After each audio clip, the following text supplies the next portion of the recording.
I heard about you long before we met. You're winsome and you're young, at least that's what they say. The story's familiar. Very quick in karting, very quick in Formula Renault or Star Mazda. You try then to go to the next level. It might be Indy Lights. Formula 3 in Europe, very expensive. You're looking at €1 million now. And if your dad can afford that, it all hangs on that one season, maybe two if you can get it out. And if it doesn't go perfectly, your career kind of collapses. We've seen that with so many quick drivers in Europe. Obviously, a lot of drivers do make it, but so many don't. And that's one of the great tragedies, I think, of our sport. It's always been that way. Some very talented guys never really get a chance to show what they're capable of. I mean, I follow Tony Trimmer on Facebook, and some of you may not have heard of Tony, but incredibly quick driver in Formula Ford, Formula 3, very polished, very professional. Yeah, he had a reasonable motor racing career, but this guy should have been in a front-running Formula 1 team pretty quickly, pretty early on in his career, and it would have been a completely different story for Tony. But he's only one of probably hundreds and hundreds of young drivers out there.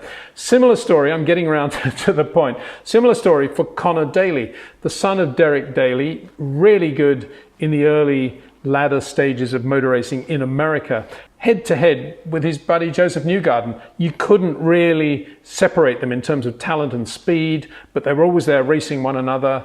And for Conor, the big break came when his dad found a budget for him to come over and do GP3 in Europe. First of all with Carlin, then he did a second season with ART, but it didn't go brilliantly for a number of reasons, probably some of which are an American coming over and quickly having to adapt to everything that's going on in the European racing. And it's not easy. We know it's not easy.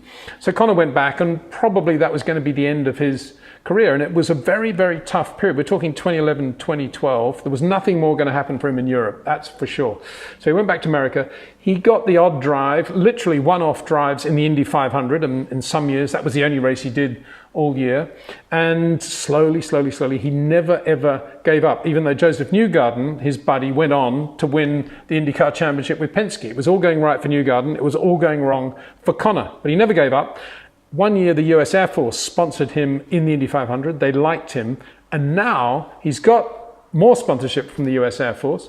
He's got an oval deal with Carlin, with Trevor Carlin, his old GP3 team.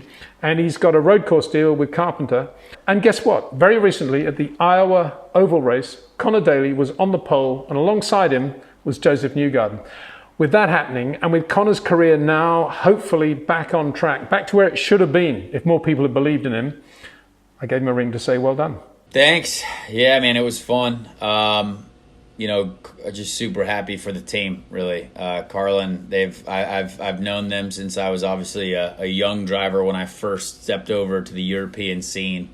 And I really wanted to get a trophy for Trevor in GP3, and we came so close at the end of the year when I was over there. So it was nice to get at least one for him so far. Amazing after all this time to be back with Carlin. Well, I mean, Trevor, I think we've always just been in touch, and he's obviously very close friends with my dad. So Trevor and my dad talk all the time, and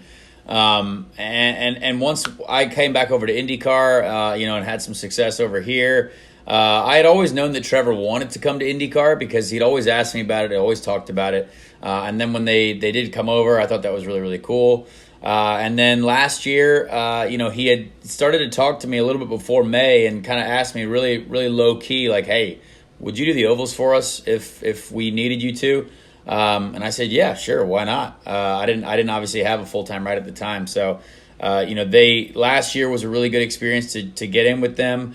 There was a lot of areas that I said, look, I think we can improve here. I think this is where, the direction we need to go technically. And they literally did exactly what they needed to do over the offseason. I mean, as soon as I got in the car at Texas this year and drove the first lap, I knew that our mechanical grip package overall had been improved. And obviously we've continued to prove that. And as a one-car team, I mean, to go out there and out-qualify Penske and Ganassi and Andretti, those guys, I think Trevor was just so proud of that. And I know the guys were too. I think at Iowa, I've always struggled too. And I've never started better than like 19th or 20th there. Like I've had a terrible time there. And so, but I used to win there, like back in the Road to Indy stuff, like I won at Iowa. So I know like if I have a good car there, like I can drive it. and the car was just fantastic. You could just lay into it, and both laps, I probably could have been a little bit quicker on the second lap, but we were going so fast that the car was actually too low, so we were hitting the ground a little bit more than we expected, and it's only because we were going so fast. So that's a good problem to have, I guess. And this thing with you and Josef Newgarden, and then for you to end up alongside him on the grid, just fabulous. Well, I mean, for a long time, both of us were really successful, right? It was like, I would win the championship, he would finish second, and then we would both win Indy Lights races. He came to GP3, was on pole. It was an interesting statistic, actually, that Sean Kelly had tweeted that Josef and I are the only Americans to ever get a pole in GP3, which is now F3. And I thought that was quite funny. And so then when we went over to Europe and had some success there, we were able to win GP3 races. We both had this momentum going, but then my IndyCar career was very, very different. The deal that he signed was so incredible. As a rookie in IndyCar to have a 3-year contract, I mean, that's exactly what you could dream of. I mean, you can learn, you can develop, and then by year 3, he was ready to progress to Ed Carpenter Racing and win races. But that takes time, right? So I have yet to have that third year of driving full time until this year, and it's been, I only have 55 starts in IndyCar, and since 2013. So it's a really weird career path that I've had, and it was just oddly ironic. My first pole, I was starting next to Josef, and we kind of look at each other and laugh sometimes, just because. I just know what we've gone through in our lives, and I know how different his road has been, and I think he knows that if I potentially get into a pretty good situation here, that we might be up there more often, and it'd be great to race with him more often up there. He's always been a friend, always will be a friend, and obviously a super good competitor on track as well. What a sponsor! U.S. Air Force has got to be the greatest sponsor of all time. You've been up in any of the aircraft, and beyond that, the livery of the car, it looks like, I don't know, P-51 Mustang. Well, I have been in a fighter jet twice, which is awesome. Really, really cool deal. The Thunderbirds, the Thunderbirds, the F-16, and then the Viper demo team, which is also a very similar aircraft as well, which were awesome. Most incredible experiences I think I've ever had.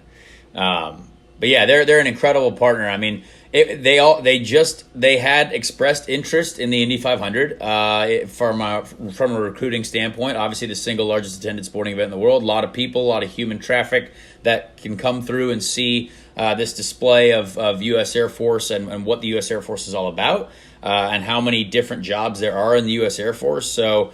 And they love it, and the car looks like a fighter jet, and that fits them perfectly. Even more so now with the aero screen, it literally looks like a fighter jet on wheels. So everything about it works well. This is the 3rd year they've been involved, and they've invested more every year, which means that we're doing our job, and so it's a great partnership to have with Ed Carpenter Racing, and hopefully we can just keep that rolling. Got to ask you about the aero screen. What do you think of it? Yeah, I don't like it because it's so hot. They really haven't figured out the heat thing yet. I passed out after race 2 at Iowa. I had to go to the med center just after some severe dehydration. So it's really, really hot and really physically difficult. Without a doubt, our cars, I think, are the physically most demanding cars on the planet right now, with still no power steering and stuff like that. So it's not bad overall. Like, it's stuff like vision-wise, okay.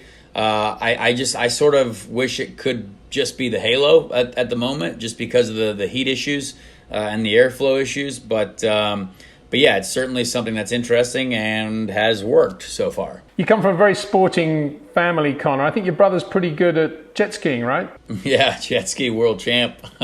Thanks, Conor. Keep it up. All the best. Appreciate it, man. Happy to. The cup's in a bit of a refill, so we'll be back with another video later on this week. Meanwhile, a big shout out to all the winners in Hungary, to Max and Lewis, of course, to Robert Schwartzman, who won the F2 race on the Saturday, to Luca Giotto, who we've spoken about, to David Beckman, who won the Sprint Formula 3 race, and to 16-year-old Theo Pourchaire, who won his 2nd Formula 3 race. He won the feature race in Hungary. What a star he is, driving for ART. See you soon. That you are growing old. You have 1,000 eyes.